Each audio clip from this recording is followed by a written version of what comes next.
తెలంగాణ మాజీ మంత్రి జగదీష్ రెడ్డి మాట్లాడుతున్నారు. ఇప్పుడు లైవ్ చూద్దాం. గుహలోకి పోయి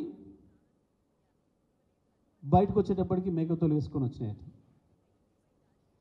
వీళ్ళిద్దరు వెస్టిన్ హోటల్లో బయటకు వచ్చి పత్రికా విలేకరుల సమావేశం నిర్వహించి మాట్లాడిన మాటలు, దాన్ని ఉంచుతావా చంపుతావా చెప్పట్లే. ఆవు ఉండెను, దానికి తోక ఉండెను, దానికి 2 చెవులు ఉండెను, మూతి ఉండెను, ముక్కు ఉండెను మాట్లాడాను. ఇద్దరు కూడా దాన్ని ఉంచుతున్నావా, కోస్తున్నావా, ఏం చేస్తున్నావు, దాని మీద మాట్లాడాలి. గమనించాలి ప్రజలందరూ కూడా దయచేసి. వర్ణిస్తున్నారు ఇద్దరు కలిసి. మీ వర్ణనలు మీ కన్నీళ్ళు కావు, మీ ముసలి కన్నీళ్ళు కావు. కావాల్సింది తెలంగాణ ప్రజలకి, సింగరేణి కార్మికులకి స్పష్టమైన నిర్ణయం చెప్పండి. ఇవాళ వెస్టిన్ హోటల్లో కూర్చొని మీరు ఇద్దరు కలిసి శ్రావణి బ్లాక్ను వేలంపాట నుంచి తీసినరా లేదా, ఇది స్పష్టం చేయాలి రాష్ట్ర ప్రజలకి. దొంగ నాటకాలు వద్దు. ప్రజలకు అర్థం కాని భాష మాట్లాడి తికమక చేసి గందరగోళం చేస్తామన్న ప్రయత్నం వద్దు. స్పష్టంగా చెప్పాలి. ఇవాళ మీరు ఏదైతే ఆన్లైన్లో పెట్టినరో, ప్రాసెస్ స్టార్ట్ చేసినరో, ఆ బొగ్గు గనుల్లో నుంచి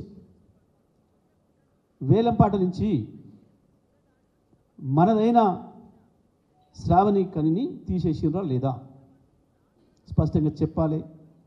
దాన్ని తీసేయాలి అని మేము డిమాండ్ చేస్తున్నాం బీఆర్ఎస్ పార్టీలో. కానీ ఇద్దరు కూడబలుక్కొని తీయటి పుల్లటి మాటలతోని ప్రజలకు అర్థం కాని భాష మాట్లాడి దాన్ని వర్ణించి అసలు పని మేకను కొయ్యాల్సిన పని కోస్తూనే ఉన్నారు. ఇది వాళ్ళ వెస్టిన్లో జరిగింది. నిన్న సాయంత్రం బట్టి గారు మాట్లాడిన దానికి ఇవాళ చేసిన దానికి పొంతన లేదు.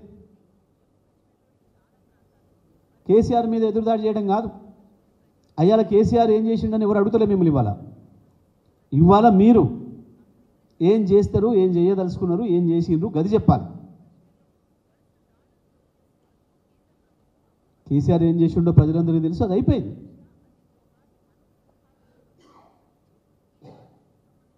దీనికి మద్దతు ఇచ్చిండ్రు, దానికి మద్దతు ఇచ్చిండ్రు, ఇది చేసిండ్రు, అది చేసిండ్రు.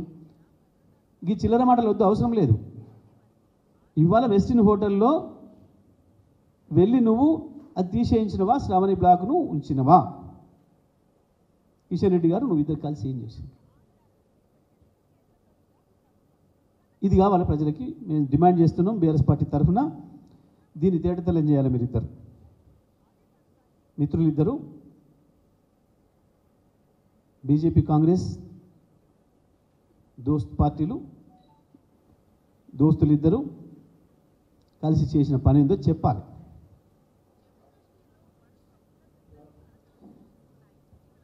నిజమే, రాజకీయాల్లో పాపం కొంతమందికి పదవులు వస్తే అదృష్టం వచ్చింది అనుకుంటాం. కానీ కిషన్ రెడ్డి గారు దురదృష్టవంతుడు.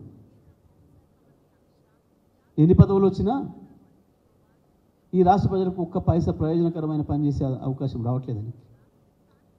గత 5 ఏళ్ళు ఉంటే ఒక పైసా, ఒక పని ఇది కిషన్ రెడ్డి గారు చేసి అని చెప్పుకోవడానికి ఎప్పుడైనా జీవితకాలంలో ఒకటే ఒకటి, అక్కడిక్కడ రైల్వే స్టేషన్లో పాత లిఫ్ట్ను బాగు చేసి దాన్ని ప్రారంభించే కార్యక్రమం ఆయన 5 ఏళ్ళ జీవితకాలం చేసింది పాపం. ఎందుకంటే వాళ్ళ ప్రధానమంత్రి గారు వచ్చి పాత రైల్వే స్టేషన్ రంగులేసి ప్రారంభం చేసిపోతే ఎవరో కార్యకర్త సలహా ఇస్తే అన్న నీ పేరు కూడా ఒకటి ఉండాలి కదా అంటే పాత లిఫ్ట్ను బంద్ చేసి బాగు చేయించి 10 రోజులు ప్రారంభం చేసి వచ్చింది పాపం. ఇక ఈసారి ఇంకా అంతకంటే పెద్దది వచ్చింది క్యాబినెట్. ఇప్పుడన్నా ఏమైనా చేస్తాడేమో అనుకున్నారు కొద్దిమంది ఆయన మిత్రులు, కార్యకర్తలు. కానీ ఏం జరిగింది, మొదటి రోజే పదవి తీసుకొని హైదరాబాద్లో దిగిన మొదటి రోజే తెలంగాణ ప్రయోజనాలకి ద్రోహం చేసే పరిస్థితి, తెలంగాణ రాష్ట్ర ప్రజలకి ద్రోహం చేసే పని,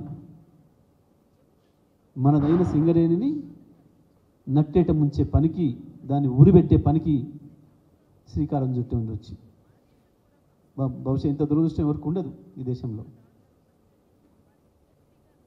కనీసం మొదటిసారి వచ్చినప్పుడు ఏదైనా ఒక మంచి పని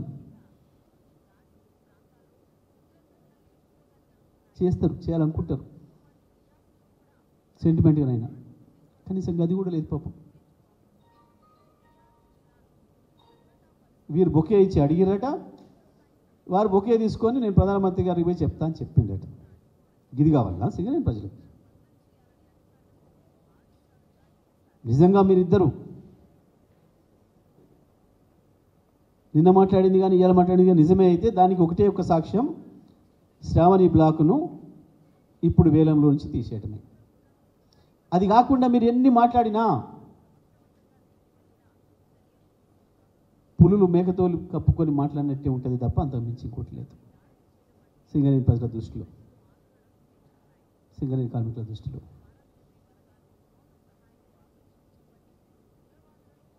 ఇది వెంటనే స్పష్టం చేయాలి, ఆపినరా లేదా. ఇది బీఆర్ఎస్ పార్టీగా మేము డిమాండ్ చేస్తూ ఉన్నాం. ఇది సింగరేణి ప్రజల హక్కు, తెలంగాణ ప్రజల హక్కు. దయచేసి దాన్ని ఉరి తీసే ప్రక్రియను ఆపేయండి మేము అడుగుతూ ఉన్నాం. సమాధానం చెప్పాల్సిన బాధ్యత ఉంది వాళ్ళపైన.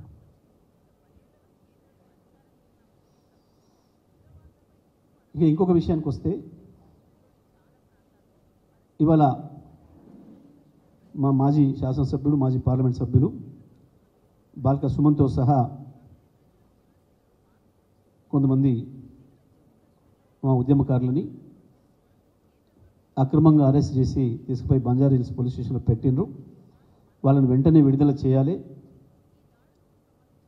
వారేం నేరం చేయలే, వారు ఎక్కడనే ఎవరి మీద దాడి చేయడానికి పోలే, లేకపోతే ఇంకోటి ఏదో చట్టబద్ధంగా చర్యలు చేయడానికి పోలే. పోచారం శ్రీనివాసరెడ్డి గారు 10 ఏళ్ళు కలిసి ఉన్న సహచరుడిగా, పెద్ద మనిషిగా వారిని గౌరవించారు కాబట్టి ఏదో వారింటికి ముఖ్యమంత్రి వెళ్ళి వస్తున్నాడు అని తెలిస్తే ఆయన వెళ్ళిపోయిండేమో, మాట్లాడొద్దాం మనం కూడా, మరి ఆయన మన ఇంటికి ఎందుకు వస్తాడు, ఏ కారణం చేత వచ్చిండి, ఏం జరిగింది అని చెప్పి తెలుసుకుందామని చెప్పి ఆ ఆతృతోని ఉత్సాహంతో పోయినట్టున్నారు. అది మన ఇల్లు అనే భావనతోని, మన నాయకుడు అనే భావనతోని. కానీ అప్పటికి ముఖ్యమంత్రి లోపల ఉన్నాడని చెప్పేసి పోలీసులు అడ్డుకున్నారట. ముఖ్యమంత్రిని ఏందో చేస్తానికి ఏం పోరు, ఎవరు కూడా చేయరు. మేము వెంటనే సుమన్తో సహా అరెస్ట్ చేసి పోలీస్ స్టేషన్లో వచ్చిన మా వాళ్ళందరినీ కూడా విడుదల చేయాలని చెప్పి నేను డిమాండ్ చేస్తూ ఉన్నా. ఎటువంటి కేసు లేకుండా విడుదల చేయాలి. ఎందుకంటే ఆ నిమిషం వరకు